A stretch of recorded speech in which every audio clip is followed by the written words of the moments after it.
Assalamualaikum warahmatullahi wabarakatuh. Hai teman-teman semuanya, selamat datang kembali ya di channel Studio Horor. Studio Horor kali ini akan menceritakan tentang sebuah kisah Lidah Kematian Seruni. Cerita misteri kali ini bersumber dari @leli_rosidah. Lalu bagaimana kengerian dari kisah kali ini? Mari kita simak kisah ini bersama-sama. Lidah Kematian Seruni. Apa yang terjadi jika dengan menyebut nama 3 kali bisa membunuh seseorang saat itu juga? Gadis dengan kucir kuda berkacamata duduk tertunduk di lingkari 5 gadis lainnya. Sesekali badannya didorong ke kiri dan ke kanan dan juga ke belakang. Satu orang gadis dengan rambut blonde meneriakinya, menuding dan berucap kasar. Namun ia masih bergeming, tidak melakukan perlawanan apapun. Pasrah, hanya membetulkan kacamatanya yang sebentar-sebentar melorot. Sebab guncangan kasar dari tangan-tangan 5 remaja jahil itu. Tidak hanya sekali, bahkan hampir setiap hari ia mendapatkan perundungan seperti itu. Sejak ia menginjakkan kaki di sekolah barunya itu. Alika namanya, gadis polos dengan kelemahan minder luar biasa. Sebab ketidakpercayaan dirinya itu, kawan-kawannya menggunakan kesempatan untuk selalu membuli. Padahal ia gadis yang cukup cerdas. Ia bisa saja balik mengerjai mereka dengan kepintaran yang dimiliki. Namun mentalnya tidak cukup kuat untuk melakukannya. Kalau kamu berani lagi membantah perintahku, hukumanmu bakalan lebih berat. Gadis blonde kembali berteriak, kali ini tepat di wajah Alika yang juga masih menunduk. Alika hanya memejamkan mata sembari sedikit memundurkan tubuhnya. Seorang gadis lain dengan name-tag Agni menarik bahu si blonde. Sudahlah Sah, ayo kita pulang. Alika bakal kapok jika tidak lagi nurut sama kita. Marsha membuang nafas kasar memandang keempat kawannya. Dengan sekali anggukan, keempatnya melangkah pergi mengikuti Marsha. Ekor mata Alika hanya melirik kepergian 5 teman sekelasnya itu, memastikan jika mereka benar-benar telah pergi. Suara dentuman sepatu-sepatu itu perlahan menjauh dan hilang. Alika mengembuskan nafas lega, menyandarkan tubuh pada bangku belakang. Sorot matanya sendu, menatap tas di atas bangku. Keadaannya menggenaskan, robek dan tersayat di mana-mana. Ulah geng Marsha yang marah, sebab Alika tidak mau mengerjakan tugas mereka. Selalu saja seperti itu, Alika bagai kisah bebang putih yang hanya bisa menangis tanpa berani membantah. Bibirnya mulai melengkung ke bawah, matanya berkaca-kaca. Kedua tangannya kini berada di atas kepala, menjambak rambutnya sendiri. Ia mulai berteriak, melampiaskan segala amarah, membuang kasar tas yang sudah tak berbentuk, hingga isinya berhamburan ke lantai. Kini, kedua tangannya menangkup dalam wajah, menyembunyikan tangisan dalam sesenggukan. Isak tangisnya mulai terdengar patah-patah. Sekuat hati ia menahan, tetapi air matanya tidak bisa lagi terbendung. Tumpah begitu saja, sebab hati yang tersakiti. Sebuah tangan menyentuh bahunya. Ia terlonjak kaget dan membuka tangan cepat, menoleh ke pemilik sentuhan itu. Tangisannya terhenti begitu saja ketika menatap seseorang gadis asing yang berdiri di sampingnya. "Hai," ucapnya. Alika mulai menyusuri pandang, menatap perawakan sosok itu dari atas ke bawah.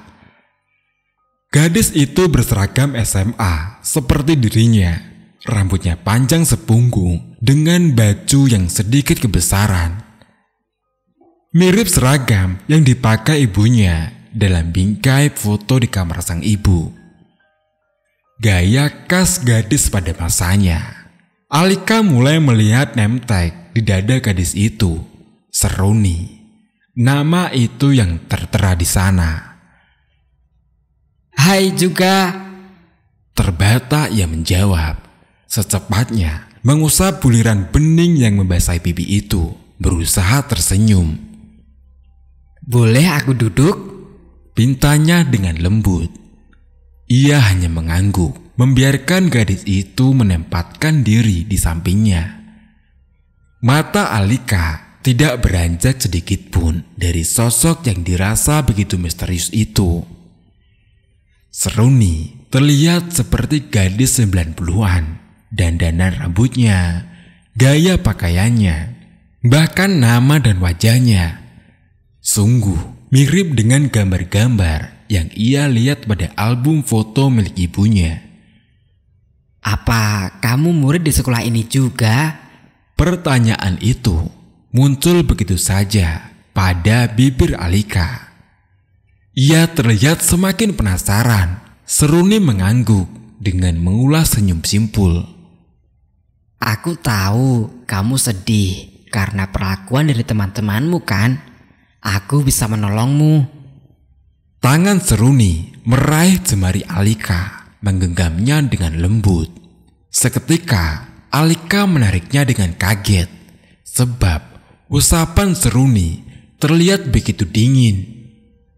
Dadanya mulai kembang kempis. Ia melirik jam dinding di atas papan tulis. Tepat pukul 2 siang, tergopoh ia berdiri, melangkah dan membereskan alat sekolahnya yang berceceran. Maaf, aku harus pulang.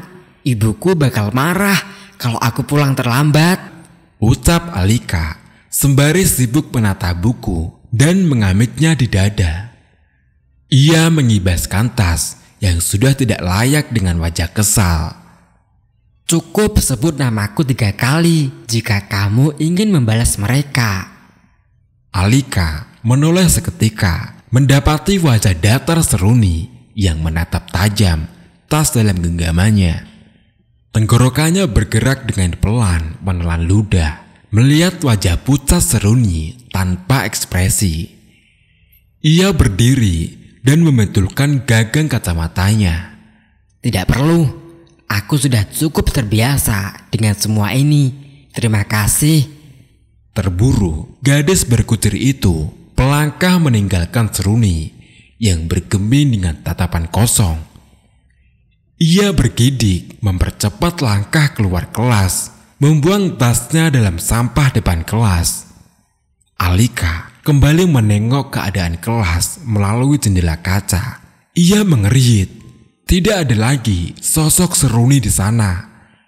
Ia semakin celingkukan, namun ia terinyak kaget melihat wajah seram Seruni tiba-tiba menempel pada kaca yang ia tatap sembari berteriak. "Sebut namaku 3 kali." Alika tercekat, mulutnya menganga dan memundurkan tubuhnya dengan cepat. Tunggang langgang gadis itu berlari menjauh, mendekap erat semua peralatan sekolah dalam genggamannya. Nafasnya memburu ketakutan, berharap secepatnya keluar dari gedung sekolah itu. Namun tubuhnya terjatuh terjengkang saat bertabrakan dengan seseorang di halaman depan sekolah.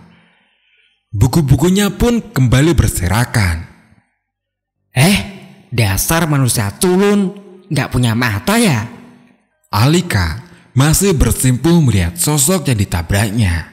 Tias, salah satu geng Marsha. Ia mengibaskan bajunya yang tersiram minumannya sendiri. Kamu harus cuci bajuku sekarang juga. Kalau nggak bersih, kamu harus ganti yang baru. Gadis berkacamata itu masih terdiam tanpa menjawab apapun. Malah melongo. Dengar nggak sih? Ayo ke toilet sekarang juga. Tias menarik lengan Alika dengan kasar, membuat gadis itu secepatnya berdiri mengikutinya. Sebentar Tias, buku-bukuku. Nggak usah kebanyakan alasan. Cepat. Kasar, ia menyeret tubuh lemah Alika, membawanya dalam toilet belakang sekolah. Tias menutup pintu dan menguncinya, membuka kancing bajunya dan menyerahkannya pada Alika. Cepetan, bentaknya lagi. Iya. Alika menunduk dan mulai membasuh bagian baju yang tersiram jus alpukat pada wastafel itu. Mengusapkan sedikit sabun mandi untuk menghilangkan nodanya. Sedang Tias berdiri di depan kaca menyilangkan dadanya. Yang bersih, katanya sembari mendorong tubuh Alika. Ia terlihat semakin kesal dengan perlakuan Tias, menatap geram wajah Tias pada kaca.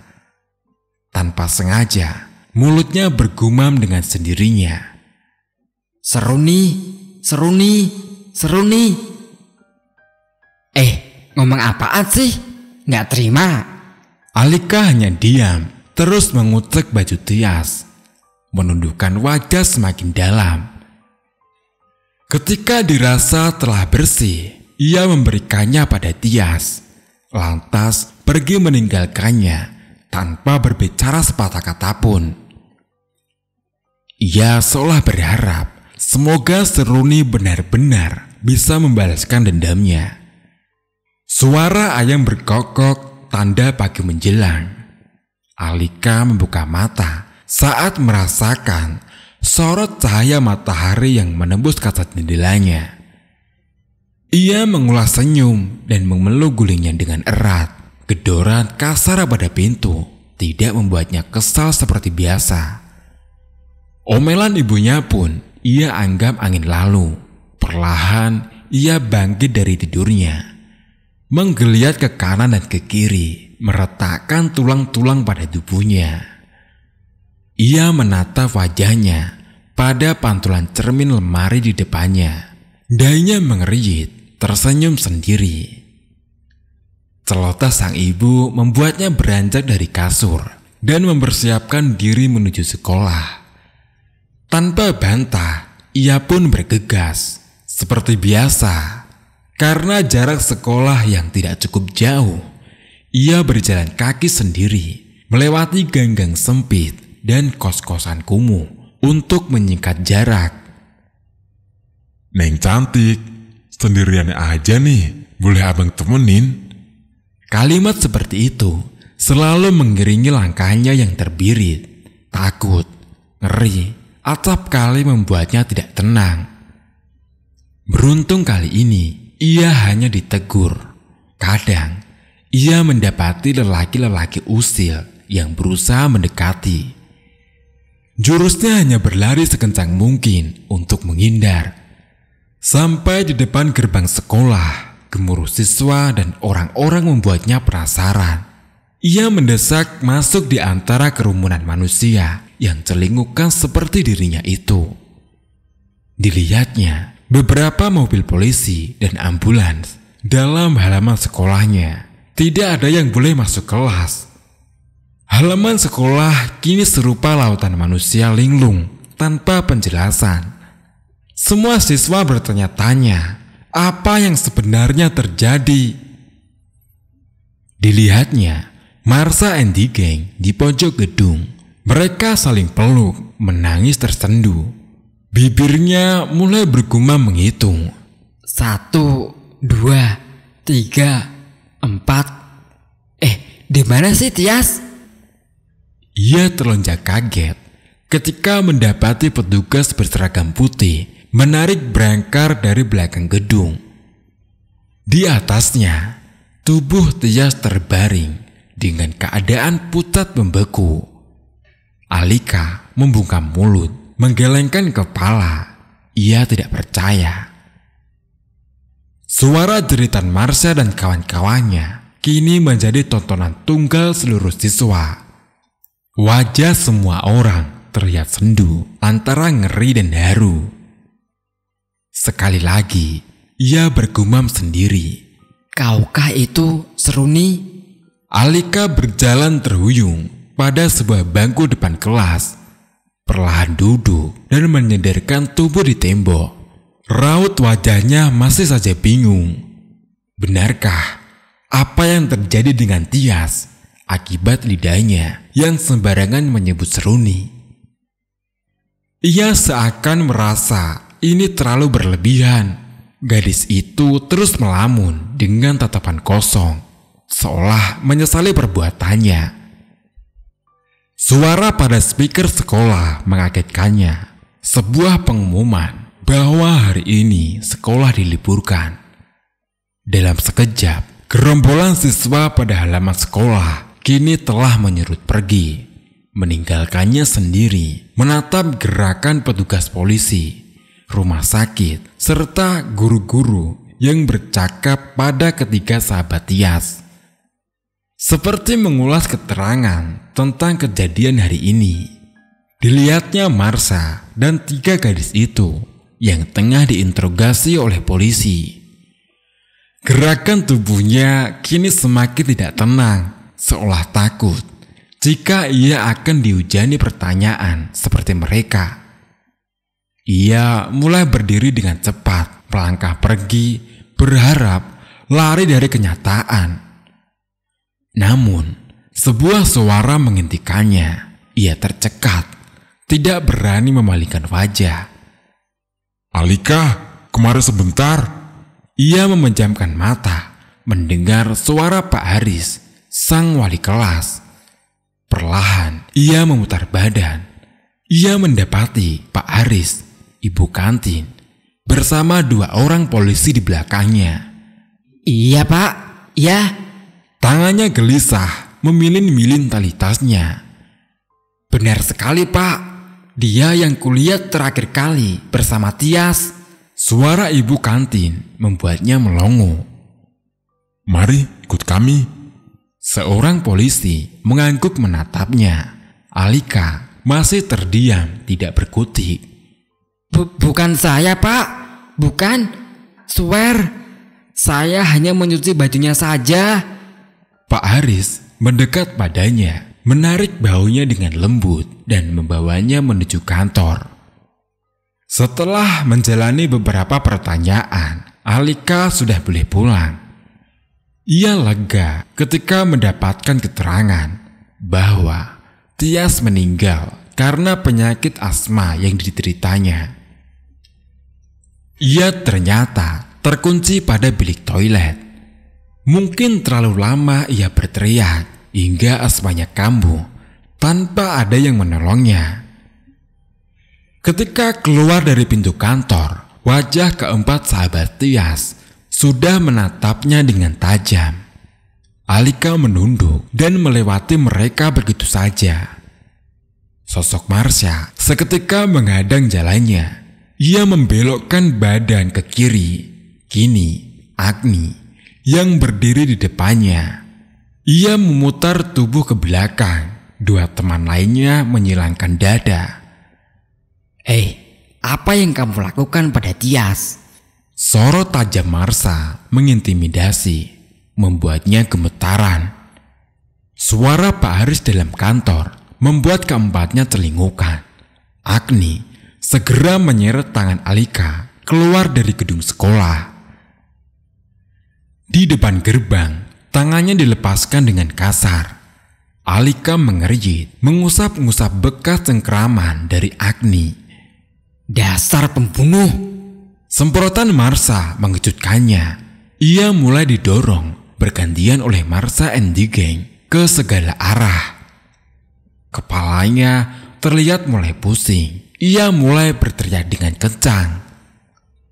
Hentikan! Jeritanya melengking dengan keras, membuat Marsha menampar pipinya dengan kasar. Alika bersunggut-sunggut menatap tajam Marsha. Bibirnya mulai merapal. Seruni, Seruni, Seruni. Kamu ngomong apaan? Dasar gadis gak jelas. Wajah Marsha terlihat sedikit ngeri memandang tatapan tajam Alika tanpa berkedip padanya. Dahi mereka mengerip sebab tidak paham ketika wajah sahabat Marsha melongo tanpa bersuara. Pakaian mereka bertiga, juga Alika, terciprat darah segar dari Marsha. Agni menoleh pada Alika. Apa yang sudah kamu lakukan? Dasar penyihir! Alika mendekat pada Agni, menengadahkan wajah yang penuh noda darah. Apa kamu mau bernasib sama seperti kedua temanmu? Agni dan kedua gadis itu menggeleng. Seketika, depan sekolah menjadi ramai. Teriakan histeris orang-orang menggema mengiringi kematian Marsha.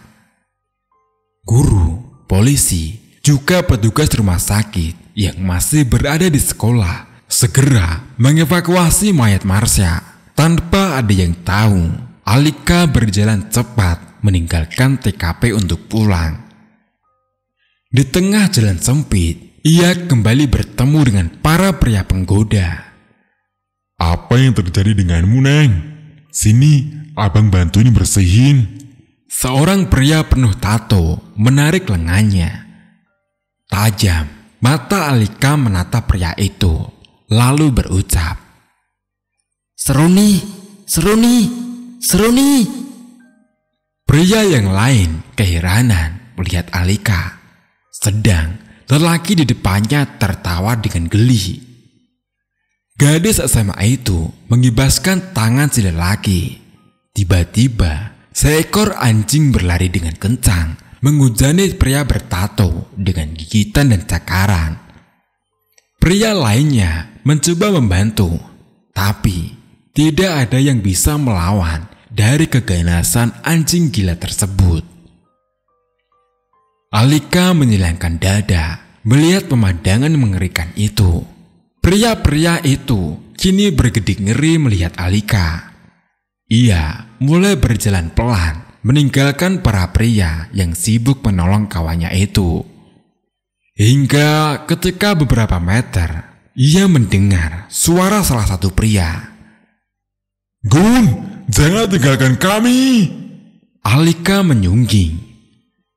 Di depan teras rumah, ibu Alika yang sedang mengupas bawang memandang tubuh anaknya yang penuh dengan bercak merah. Ia menggeleng dan berkacak pinggang. Habis ngapain? Ngebunuh orang? Alika mengangguk. Ibunya mendelik dengan tajam. Gimana caranya kamu bunuh orang? Tanya sang ibu. Seruni, Seruni, Seruni. Jawabnya dengan polos, tanpa bersalah. Sang ibu keheranan. Alika berjalan masuk dengan gontai. Baru saja ia membuka sebelah sepatunya. Ia terkaget mendengar suara terjatuh dan teriakan tertahan dari sang ibu. Alika pun membalikkan badan seketika. Ia membuka mulut, menemukan ibunya jatuh terlungkup dengan pisau yang menancap pada dadanya. Ibu! Alika membalik tubuh kempal ibunya dan menangis jeritan. Menarik pisau perlahan, semburan darah seketika mengucur deras. Ia semakin jeritan, mendapati jantung sang ibu yang tidak lagi berdetak. Matanya terbuka dengan mulut menganga. Ini semua gara-gara kamu, Seruni. Lidah ini dan namamu adalah pembunuh. Ia terus terisak memangkuk kepala ibunya, hingga matanya kini menatap pisau dalam genggamannya. Ia menjulurkan lidah, mengacungkan pisau, dan menyabet kasar lidahnya sendiri. Kucuran darah kental menderas dari bibirnya. beberapa tetangga mulai berdatangan dan saling teriak. Mereka pun mulai menolong Alika dan ibunya. Ia tidak pernah tahu jika Seruni adalah gadis korban perundungan 20 tahun yang lalu yang bunuh diri di sekolahnya sebab tidak kuat setiap hari mendapatkan bulian. Alika masih tetap hidup hingga kini, hanya saja tanpa adanya lidah. Cerita pun selesai. Terima kasih teman-teman sudah mau menonton video terbaru dari channel Studio Horor. Wassalamualaikum warahmatullahi wabarakatuh.